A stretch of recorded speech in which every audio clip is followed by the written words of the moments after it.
All right, welcome back. Let's look at Nigeria in the new year.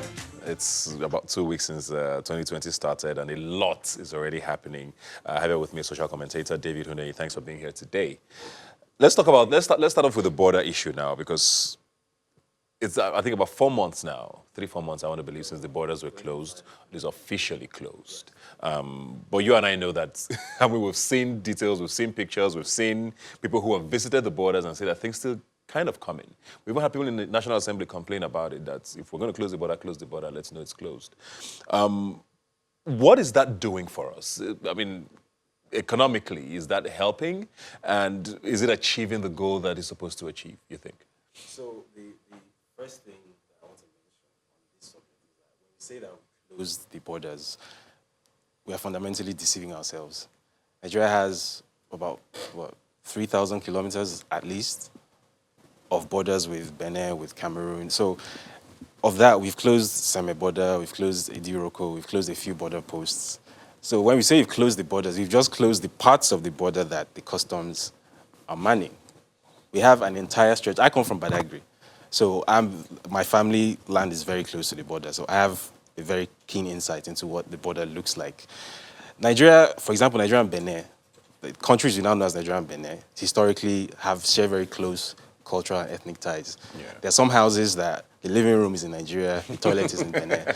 So when you say you close the border, it's, you are fundamentally not being truthful with yourself, because there are some things you actually cannot close. So basically, smuggling is still going on, is what you're saying. What you call smuggling, yes, but what really is just trade, which has been going on for hundreds of years. You really can't stop it. So, and then more to the point, Nigeria supposedly is a signatory to the ECOWAS Free Trade Agreement, which states that within the ECOWAS region, there's supposedly free trade. So when we say, stuff is being smuggled in, the implication is, first of all, that some things coming in from Benin or from wherever, they're not supposed to come in, which, again, when stacked up against the treaty we supposedly signed, I'm not sure where that jives. And then the second thing that does is that it shows to the world that we are being fundamentally unserious about something. Because when you say that Benin, because that's always the accusation, Benin is an economic leech, they're parasites, they're doing something to us. What we're actually saying is that our customs is inefficient. And because we can't, and because we cannot accept that our customs are inefficient and are not able to do their job, we are outsourcing the responsibility of manning the border to the Beninois. And we're saying, they are the ones doing something to us. Benin is a tiny country compared to us. What about the argument of it's trying to, they're trying to support local farmers and local agriculture. Things like poultry, rice. These are things that are just thrown into Nigeria in droves, and, the local farmers are suffering. What about the argument that, we need to grow our own? So, and I've written quite extensively about this in the past. Carrot versus stick. The Nigerian government believes a lot in stick. That it's because it's easier to use. You can just ban. You sit down in Aso Rock or in the National Assembly, wherever, you just sign a piece of paper, and damn, it's closed. But that fundamentally doesn't work. Carrot is what works. You need to create the enabling environment as against just banning stuff from coming in. Because first of all, if you ban it, you can't really stop it from coming in. It's going to come in anyway. It's just going to come in at a premium compared to what it used to come in at before. And then secondly, you are not helping your local farmers, your local producers, because, and I know this because I'm quite close to a number of people who work in the agricultural space. A close friend of mine, Jide Gumbanjo, he's a commodities trader, currently in Niger State. And he tells me, for example, that one of the biggest problems with agriculture in Nigeria is simply transporting the product from the farm to town. That is, so in Niger State where he is, for example, in the interior, getting stuff from there to maybe the state capital is, he says it's at least 40% of the cost. So those are the things that need to be fixed, not the farmers. The farmers would do better if those things are fixed. If the enabling environment is there, if the road infrastructure is there, if the rail infrastructure is there, if the power infrastructure is there, our local producers will produce by far in greater quantities and at lower prices than what anyone else in West Africa can produce. Let's talk about power now and the discos, which is what we call them these days. I mean, NEPA is still such a powerful name in a lot of people's heads. But I mean, tariffs are going up, and the Electricity Regulatory Commission has approved, an increase in tariffs for all 11 discos. And I don't know, does that mean more power? You think? Well, no, because the installed capacity has not changed. The capacity of the grid to actually wheel out power has not changed. What it does, though, is that it makes it more possible for them to become commercially viable. Because something a lot of people don't realize is that when we say we've privatized power, we've actually privatized a segment of the power Of the chain. So we've privatized distribution. But the distribution companies don't have the freedom to set their own prices. There's a regulator for that.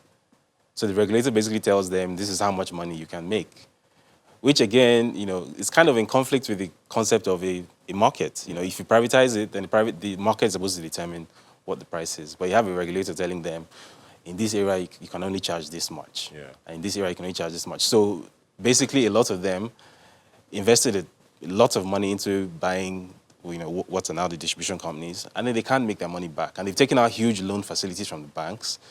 A lot of them are leveraged with AMCON as well. So there's just a whole bunch of debt. And for So you're saying 2020 is not going to be any better for power? Not really, because for political purposes, the government does not want to accept that there are a lot of places in Nigeria that enjoy a level of power that they are not paying for, particularly in the north. For political purposes, that's not a popular thing to accept. So, but I think this is a step in the right direction. So at least they are making it possible for these companies to be a bit more solvent. It's not going to solve the problem, but it's a step in the right direction. Let's end up with security now, or the lack of it, actually, because every part of the country seems to be suffering from one thing or the other. Yeah. Security in the north, in the southeast, and the south-south. And it looks like it's going to be a huge part of the conversation this year again. The northeast seemed to have tapered down a little, but towards the end of last year again, we started hearing about things happening in certain areas. The Biafra conversation is not so loud Never anymore, went away. I mean, it's 50 years, I think, today since the war ended. So it's going to be a huge conversation as well going forward. The Niger Delta is always boiling. The Southeast has its kidnapping. And what does 2020 hold? So, And do you see a body language from the government that says things will be different? what I read an article by Dr. C.O. Omole this morning when he was talking about this Amotekun thing that came up recently. And there was a statement in the article that struck me. He said, the Amotekun outfit is a tactical solution to a strategic problem, which means the southwestern region is trying to solve a much bigger problem than it looks like with just one tactic, which is creating a pseudo police force. Is that legal? By the wording Because of... it's like a vigilante group, I believe. By the wording what of... happened with like the Bakassi boys back in the day. I haven't actually read the legislation behind it, but on the surface, it looks legal. I mean, they're not armed, so it must be made very clear that they don't actually have any police powers. They can't affect an arrest or anything, they can't investigate. They can't do that kind of thing. But what I see is that, especially from the reaction to this, that the other sort of ethnic nationality organizations around the country have had. This tells me that what is really going on is the country is segmenting along its fracture lines. So when this news came out, then MASOB, that's the Biafra agitational group in the southeast, issued a statement condemning the Ohanese and Digbo, saying, look at what the Yoruba people are doing. When are we doing our own? And then the Northern Youth Council of Nigeria issued their statement saying this illegality will not stand.